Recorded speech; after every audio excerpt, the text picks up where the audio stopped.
Do meu lado, Klaus Petersen. Eu vou apresentá-los para vocês. Klaus é diretor da Viridis, aqui no Brasil. É uma empresa australiana que chega na região, principalmente aqui do sul de Minas, com o objetivo de explorar e extrair terras raras. Klaus, seja bem-vindo. Bom dia, Elineu. Bom dia a todos, né? Obrigado aí pela oportunidade aqui no seu estúdio móvel, né? Estúdio móvel, via estúdio. Mas é um estúdio móvel.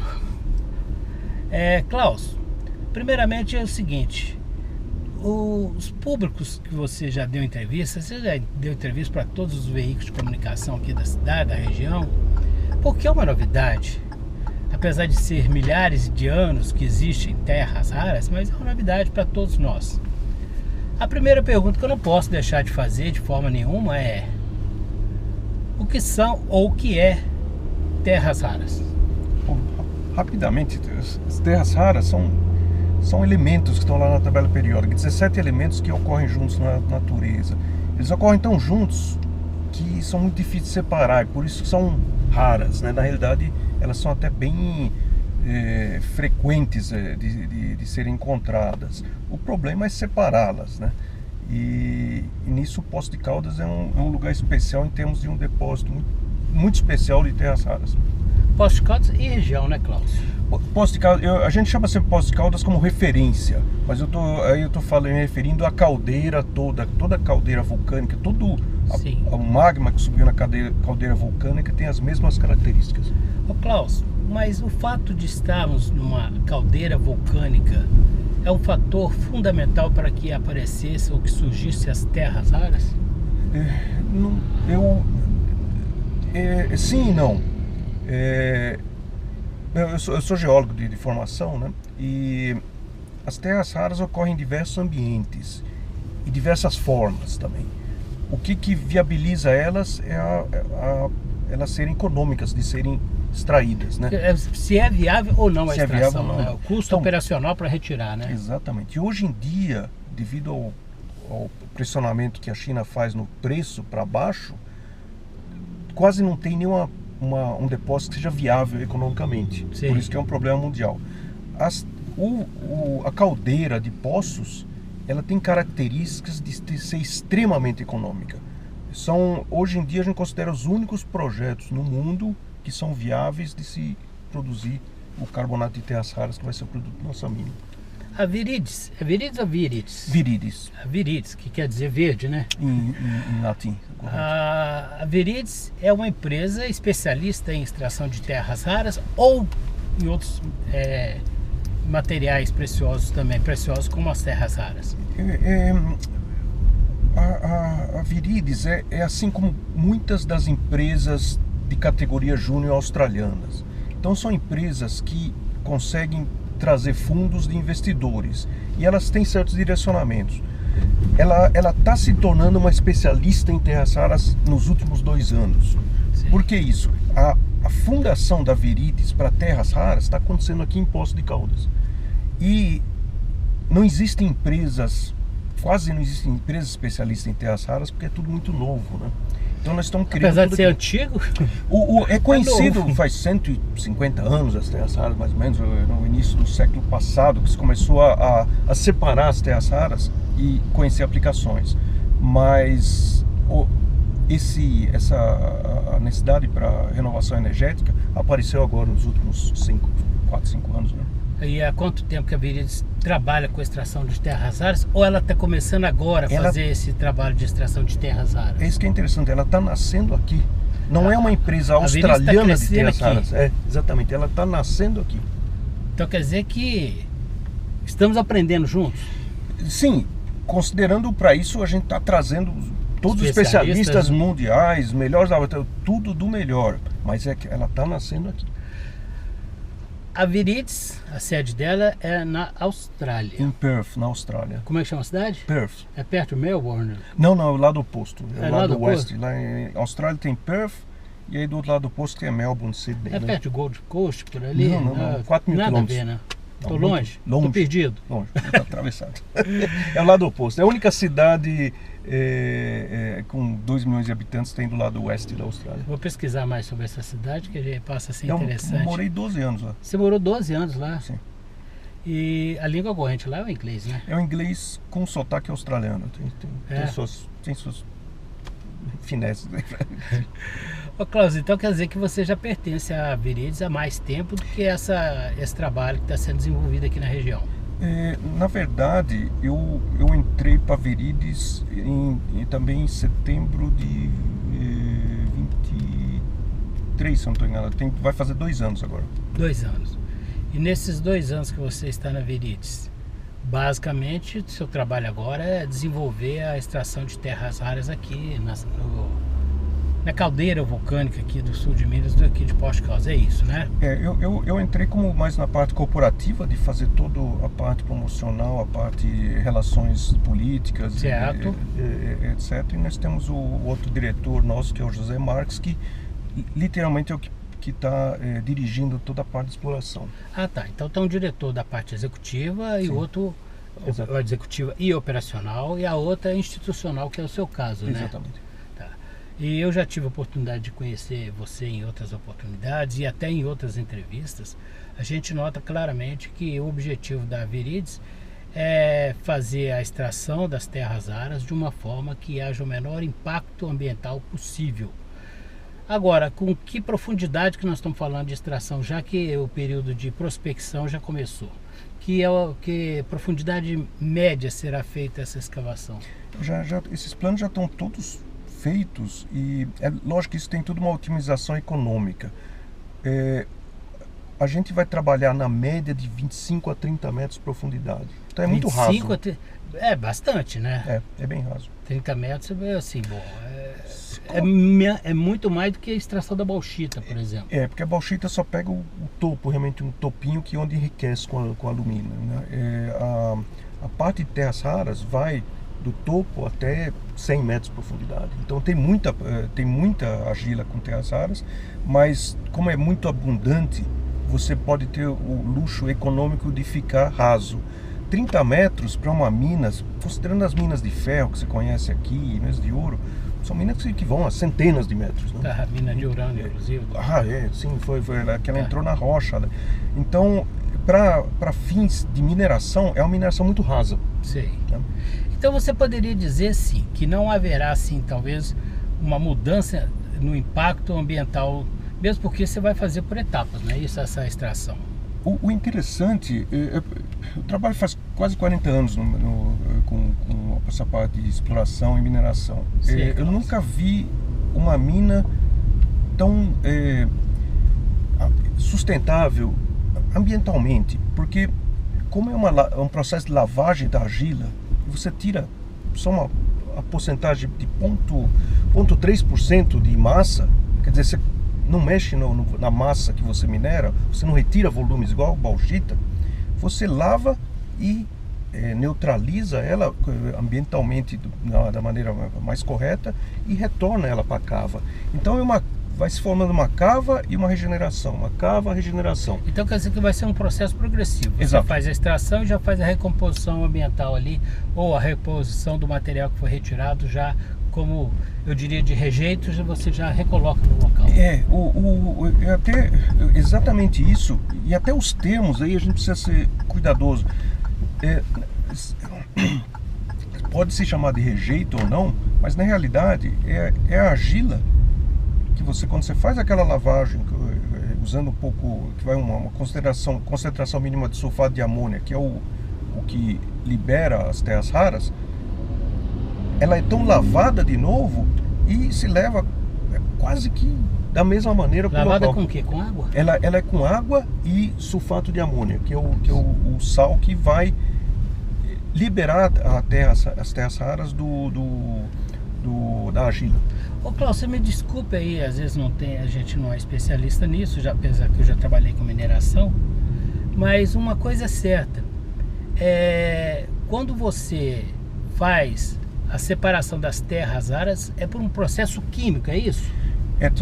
São coisas, um pouco mais complexo. A primeira fase você obter um produto que a gente chama de carbonato misto de terras raras. Você, para dar um exemplo assim, talvez mais fácil, é você pegar uma colher dessa argila, coloca num copo, coloca água, coloca sal de cozinha, uma colher. Não, aí você mistura, os íons de terras raras entram em solução. Tá. Aí você tira esse líquor, né, com as terras raras em solução, adicionando carbonato, literalmente, você precipita um carbonato de terras raras. É o carbonato com terras raras, né? E nisso aí a argila já ela vai ser daí lavada, o excesso que a gente vai usar sulfato de amônia é removido, reaproveitado, toda a água também, e aí a argila retorna para cá. Tá. Então a argila que retorna para cava, teoricamente é um material estéril, um material que não, né? Então, ele não tem nenhum tipo de problema de contaminação de lençol freático do meio ambiente de forma alguma. Ele não pode. Você pode assegurar isso para a população de Poços de Caldas? A gente não pode contaminar a argila. Isso pelo meio ambiente, pelo controle, a gente não poderia trabalhar. Então ele vai estar no melhor estado possível, mais próximo da natureza, para não causar nenhum tipo de qualquer contaminação que afete. Que na realidade mesmo o sulfato de amônia é um componente de fertilizante, né? Tá. Bom, então nós estamos dizendo que não haverá, por exemplo, inclusive aqui em Minas Gerais é proibido barragem de rejeito. Então não haverá barragem de rejeito, e sim a reposição do material da onde ele foi retirado. Se retira as terras raras por um processo específico, e essas terras raras são retidas, o restante volta para onde veio, o lugar onde veio. Tá? E hoje quem domina essa, não vou dizer tecnologia, quem domina a produção de terras raras no mundo é a China, não é isso? Exatamente. E a China sozinha, ela é um monopólio ou tem outros países que também produzem? Aí tem que separar o tipo de depósito de terras raras. Nós estamos falando de terras raras em argilas, né? Sim. Tem as terras raras em rocha. Em rocha. A rocha... Aí precisa de desmonte de rocha com detonação, né? É muito mais complexo. Aí você mais caro. Muito mais caro. E aí você precisa dissolver os minerais. O depósito de terras raras em argila, a argila o que é? É a rocha que foi decomposta por chuva, por toda a ação. Com o tempo, né? Com a ação. Então ela transforma a rocha em argila. Com isso, ela faz todo esse processo de quem vai minerar na rocha, tem que dar fogo, né? Tem que explodir, tem que gritar. Aqui não haverá essa necessidade? Não tem nada disso. É só escavação com escavadeira? Só retirada com escavadeira. Processa e devolve. Ah, então tá. Então é muito mesmo assim é um processo caro, né? Mesmo um processo que requer um investimento de grande vulto. Requer porque você tem que movimentar um volume grande de argila, né? Então, porque você está tirando cerca de 2,5 kg a 3 por tonelada de argila. 2,5 kg a 3 de terras raras por tonelada de argila. Então, quer dizer, é uma pontinha 0,3% do que se retirou exatamente. De escavação, que vai virar ou que vai se transformar em terras raras. Você que está nos acompanhando aqui deve estar falando, nós estamos falando de terras raras, como extrai, como é que acontece, como é que foi descoberta essa jazida, como é que começou esse trabalho, mas uma pergunta que eu acho que todos vocês gostariam de fazer: para que serve as terras raras? Qual é o produto final delas? As terras raras, né, o que a mina vai produzir é um carbonato misto de terras raras. Depois são feitos processos metalúrgicos, onde você separa os óxidos de terras raras e metaliza eles e começa a ter aplicações. A maior aplicação das terras raras, ela é usada em tudo, no telefone, telas de celular, motores elétricos, né? Aí o motor elétrico que é o grande lance, né? Porque as terras raras, uma das grandes descobertas foi uma liga metálica com neodímio, samário e neodímio, são ligas com compostos de terras raras, que criam um ímã muito eficiente. É um ímã que, diferente do antigo ímã de ferrite, aquele de alto-falante, né, ou de geladeira. O antigo era feito com o quê? Ferro, com óxido de ferro. Né? Ele era um ímã artificial. Eles são artificiais, exato. Mas o terras raras já é uma coisa mais assim. Ele é uma liga diferente. Tá. O ímã de terras raras, ele tem muito mais potência que o ímã de ferrite, e ele é quase que eterno, ele não perde força com o passar do tempo, né? Sim. Então o que isso proporciona? Os motores elétricos levam ímãs. Então os motores mesmo que é para ver a indução do rotor ali dentro do motor elétrico. Exatamente. Com os ímãs de ferrite você tinha motores grandes, pesados. Com os ímãs de terras raras, eles ficaram pequenos e muito mais potentes. Mais econômicos também. Mais econômicos. Aí você tem duas coisas. Você constrói tanto os motores como os geradores com ímãs de terras raras. Os geradores eólicos são todos com ímãs de terras raras. Aqueles que giram, né? Tipo... Exato. Com os cataventos. Exato. Então, que é exatamente o trabalho inverso que o motor faz. Exato. Se é que eu estou correto. Corretíssimo. Você faz os dois extremos. Você faz a indução e a indução faz o motor girar, que você gera um efeito mecânico. Exato. O gerador, ele é girado, que é o efeito mecânico que transforma em energia elétrica. Exato. É o sistema inverso de um do outro, né? Exatamente. Pois é. E além disso, aonde mais as terras raras são viáveis tecnologicamente na sua aplicação? Olha, tem uma grande... Tem uma lista enorme. Tem uma lista de nomes, são muito eletrônicos, né? Principalmente... LCDs? LCDs, as telas, revestimento, aqueles óculos de visão noturna dependem de terras raras também, né?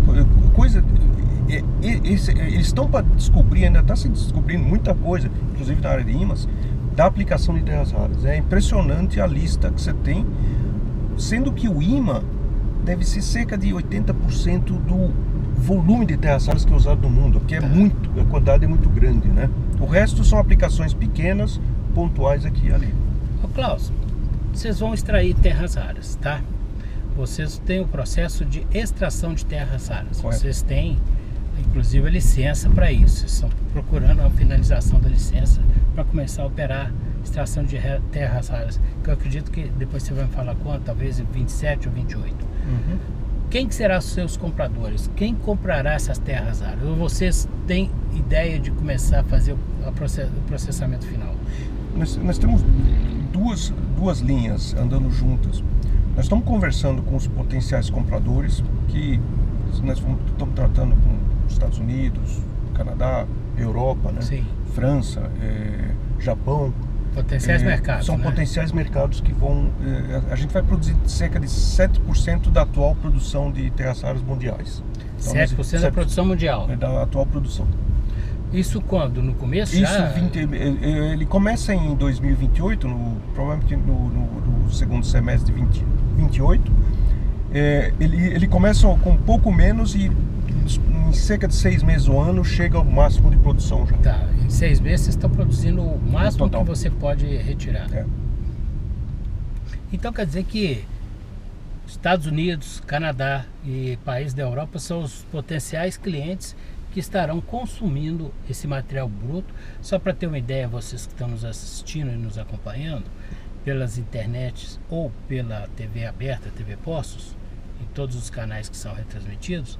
Então basicamente é como um minério de ferro, mas guardando as devidas proporções. O Brasil exporta o minério de ferro, não o produto acabado. Vocês pretendem também fazer basicamente isso, é o produto primário que vocês vão estar exportando. Aí que eu até falei, são duas linhas. Nós devemos exportar o carbonato de terras raras, que é o primeiro produto da mina, mas nós temos já uma parceria com a Ionic Rare Earths, que é outra australiana, que está trazendo a tecnologia para cá do primeiro processo metalúrgico que sofre o carbonato que é produzido na mina, que é a separação em óxidos de terras raras. Aí você vai já ter as terras raras separadas, Sim. que é a primeira etapa metalúrgica. Que logo depois disso chega, com esses óxidos, você compõe a liga metálica e chega ao ímã. Minas Gerais tem já um laboratório semi-industrial de produção de ímãs. Tá. Né? Já for, inclusive... Onde que é isso? Isso fica lá em Lagoa Santa. Tá. Pertence à FIENGE, Tá. onde o Senai que está administrando. Pode ser um potencial cliente de transformador para produto final. Ele é o o modelo de desenvolvimento. Ele é uma planta semi-industrial, mas de demonstração. Somos sócios junto com um pool de empresas que tem agora, hoje tem um projeto chamado Magbras, que está o laboratório de IMAS está envolvido, e a ideia é conseguir fazer toda a cadeia de produção até o IMA. Tá, chegar no produto final. Exatamente. O que é muito interessante, em vez de ser simplesmente exportação de matéria-prima, chegar o Brasil a produzir o produto final, né? A aplicação final dele. Exatamente. Klaus, essa prospecção de terras raras, logicamente que não foi uma descoberta por acaso, ela já existia. Inclusive eu lembro que mineradoras antigas aqui, como a Minegral, por exemplo, já se falava em terras raras. Por que só agora se descobriu mais intensamente? Foi por pesquisa ou foi por acaso que descobriu que a jazida aqui era viável economicamente? Então, eu vou tentar sumarizar. É um alinhamento de astros, tá? De tempos, mercados, tudo junto. Oportunidades? Também. E necessidades, né? Juntou tudo. As terras raras conhecidas aqui, que nem Minegral e coisa assim, eram terras raras de rocha dura. Você tem notícia da Minegral, sim, né? Sim. Eram consideradas terras raras de rocha dura, onde você precisava de uma dissolução ácida e tudo, tá. Economicamente inviáveis. Cerca de 2012, acho que 13, o geólogo da Tony, o Álvaro Fock, conheço. Ele, com os contatos que eles tinham na Ásia e tudo, ele começou a aprender sobre esse tipo novo de depósito de terras raras, que é o de argila iônica, que é o que nós estamos tratando aqui agora. Então a real descoberta aqui foi achar terras raras na argila, que não é rocha dura, que são economicamente super viáveis, né? Então quer dizer que o divisor de águas foi achar divisor de águas que eu falo pelo seguinte, que tem um processo líquido nesse processo de extração, mas o divisor de águas foi exatamente encontrar terras raras de forma que seja viável economicamente a sua extração. Você me corrija se eu estiver errado. Você está perfeito. O entrevistado aqui é você, Klaus. Aliás, deixa eu abrir um parênteses aqui para falar que o Klaus Petersen é brasileiro, mesmo com esse nome alemão que ele tem. Santo André. Deve ser muito legal. Mas então, quer dizer, a viabilidade econômica de extração foi o fator fundamental, o divisor de águas. Então não foi bem uma descoberta, foi basicamente uma forma de achar caminhos de extrair que fosse viável para que viesse uma empresa igual a Viridies para extrair. Exatamente. A gente considera uma descoberta porque a caldeira onde está a Poços de Caldas, todas têm a mesma característica da argila iônica, que ela é economicamente super viável. O Álvaro foi o primeiro a reconhecer isso aí, comparando com os modelos chineses, que esse tipo de argila que eles extraem lá, só que ele tem uma peculiaridade, que a argila daqui ela é muito mais rica e ela é mais fácil de recuperar as terras raras que a chinesa. Ok. Então o que nós temos aqui? Nós conseguimos atingir um preço já em nossos testes de processamento, que a gente faz isso aí tudo em laboratório antes de construir, é lógico, o planejamento. E a gente provou que a gente consegue produzir as terras raras a cerca de esse carbonato, a cerca de 6, 7 dólares por tonelada, por quilograma de terras raras. Sendo que no mercado ele está sendo vendido a 25 ou 30. Tá, e que também 7 quilos é o que produz por tonelada, conforme você falou. 2 a 3 quilos, 2 a 3 quilos, né, por tonelada de argila, mas a um custo de 7 dólares mais ou menos por quilo. Isso quer dizer que a gente tem lucratividade num mercado que quebrou o mundo inteiro a produção. Os chineses jogaram o preço a preço de custo. Para tomar o monopólio do mercado. O que é normal. Eles foram geniais nisso aí, tem que tirar o chapéu para eles. Só que, vamos dizer assim, eles não contavam com um depósito igual esse. Não imaginavam, senão estariam aqui extraindo. Com certeza. Isso? Eles já vieram visitar várias vezes aqui, inclusive. Eles têm interesse nisso, porque nós temos uma diferença crucial, e isso aqui é o bonito aqui nesse depósito. A gente consegue produzir essas terras raras com os padrões de sustentabilidade, governança, ambientalmente, tudo certinho. os chineses, eles não têm esses padrões lá.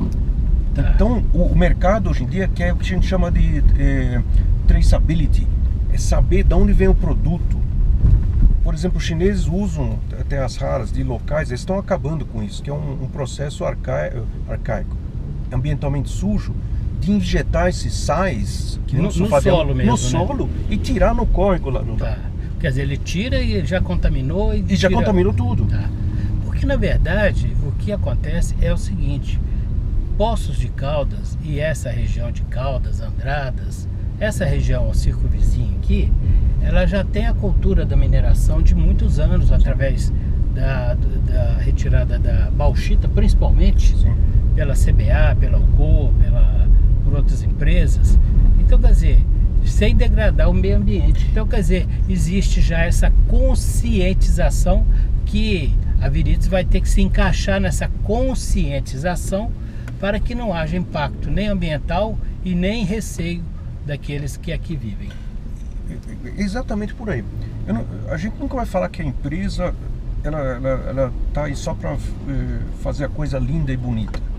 Mas nesse caso, a rentabilidade é tão boa que a aplicação das melhores práticas realmente dá o exemplo, virar um modelo mundial de uma mineração limpa, encaixa perfeitamente aqui. Isso é muito legal para criar um modelo de mineração de um elemento, que são as terras raras, que vai salvar o mundo das emissões de um carro, igual o seu aqui queimando combustível fóssil, vai ser trocado por energias limpas, né? Quer dizer, renováveis, né? E para isso as terras raras são fundamentais. Então, Poços de Caldas está participando de um processo fantástico, mundial, colocando um material que vai ser extraído da maneira mais limpa possível, vai ser um exemplo de mineração sustentável, usando energia renovável do Brasil. O Brasil é um exemplo de energia renovável, tem quase 90% da rede vem de fontes renováveis. Juntando isso tudo, é um material que todo mundo quer ter. Ele não vem de locais onde foi feita uma extração suja. Então vamos colocar as coisas da seguinte forma: a Viridis não está colocando o ovo em pé. Ela simplesmente encontrou um lugar que é viável de extrair as terras raras, num local que já tem a cultura da extração de minério de outros minérios, e ela está simplesmente desenvolvendo suas atividades aqui. Klaus, quero te agradecer essa brilhante entrevista de hoje. Eu acho que nós sanamos as dúvidas de todos os nossos telespectadores, todos aqueles que nos assistem aqui em Poços de Caldas, na região, no mundo inteiro, que a gente não sabe o limite onde que vão as nossas reportagens, mas basicamente para esclarecer. Esse é o objetivo do vídeo de hoje, e por isso tudo, Klaus, eu agradeço o seu tempo disponibilizado para a nossa equipe, e agradeço e deixando sempre as portas abertas. Muito obrigado pela oportunidade, foi um prazer. O prazer foi nosso, e até o próximo VStudio. Até mais.